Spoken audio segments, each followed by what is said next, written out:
അമേരിക്കയോടും ഇസ്രയേലിനോടും പൊരുതാൻ Iran വീണ്ടും തയ്യാറെടുക്കുകയാണ്.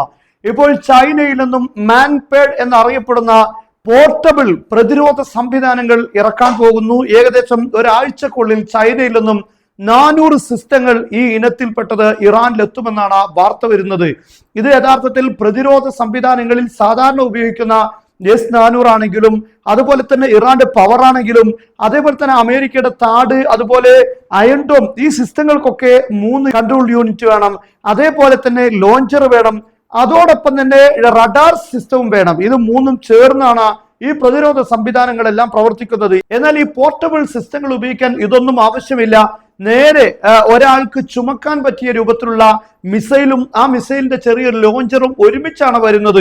ഈ മിസൈലുകളിൽ infrared സീക്കറുകൾ ഉപയോഗിച്ച് നേരെ ലോഞ്ചറിൽ നിന്ന് മിസൈൽ പായുന്നതോടുകൂടെ ഈ ലക്ഷ്യത്തെ, വിമാനമാണെങ്കിലോ മറ്റുള്ള അതിന്റെ ലക്ഷ്യങ്ങളിലേക്ക് നേരെ കുതിച്ച് അതിനെ തകർക്കുക എന്നതാണ് ഈ ഒരു മിസൈലിന്റെ സിസ്റ്റം. നമുക്കറിയാം ഈ ഇനത്തിൽപ്പെട്ടതാണ് അമേരിക്കയുടെ സ്റ്റിംഗർ എന്നറിയപ്പെടുന്നത്. ഇതുപോലെ ഉള്ള സംവിധാനങ്ങളാണ്. അതുകൊണ്ട് തന്നെ സാധാരണഗതിയിൽ ഡിഫൻസ് സിസ്റ്റങ്ങൾ വിന്യസിക്കുമ്പോൾ യുദ്ധവിമാനങ്ങൾ റഡാർ യൂണിറ്റുകളെ തകർക്കാറുണ്ട്, ലോഞ്ചറുകളെ തകർക്കാറുണ്ട്. എന്നാൽ ഇത് അങ്ങനെ സാധ്യമല്ല.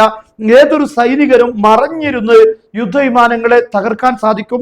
ഇത്തരത്തിലുള്ള അതിന്റെ മറ്റൊരു വേർഷൻ സംവിധാനം ഉപയോഗിച്ചാണ് അമേരിക്കയുടെ F-35 അടക്കമുള്ള യുദ്ധവിമാനങ്ങളെ ആക്രമിച്ചിട്ടുള്ളതെന്ന് അറിയാം. എന്നാൽ ഇപ്പോൾ ഇറാൻ ഒരു പ്രത്യേകമായ തയ്യാറെടുപ്പിലാണ് ഇപ്പോൾ മുന്നോട്ട് പോകുന്നത് എന്ന് ഇതിൽ നിന്ന് വ്യക്തമാണ്.